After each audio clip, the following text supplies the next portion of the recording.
शाहूवाडी तालुक्यातील मानोली इथल्या विजय आणि सूर्यकांत यशवंत कांबळे या दोन भावांची घरं शेजारी शेजारी आहेत। गेल्या 4 दिवसांपासून सुरू असलेल्या जोरदार पाऊस आणि सोसाट्याच्या वाऱ्यानं दोघांच्याही घराचं छप्पर उडून गेलं, तर मुसळधार पावसानं घरांच्या भिंतीही पडल्या। या दुर्घटनेत दोन्ही कुटुंबांचं संसार उपयोगी साहित्य पावसात भिजून सुमारे 10 लाख रुपयांचं नुकसान झालंय। आंबा मानोली परिसरात जोरदार पाऊस सुरू आहे। पावसाबरोबर सोसाट्याचा वारा देखील वाहतोय। बुधवारी सकाळी पहाटेपासूनच जोरदार वाऱ्यासह पडणाऱ्या मुसळधार पावसाचा मानोली गावाला तडाखा बसला।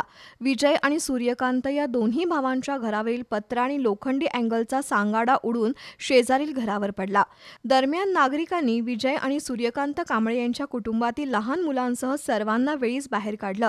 वाऱ्याचा जोर मोठा असल्यामुळे घराच्या चिऱ्याच्या भिंतीही पडल्या। सुदैवानं या घटनेतून 4 मुलं बचावली। दोन्ही घरांचं छत उडाल्यानं घरातील प्रापंचिक साहित्यासह धान्य, टीव्ही, गॅस शेगडी, कपडे पावसात भिजून सुमारे 10 लाख रुपयांचं नुकसान झालंय। महसूल विभागानं घटनेचा पंचनामा केलाय। या कुटुंबाला शासनानं तातडीनं मदत देण्याची मागणी नागरिकातून होतीये।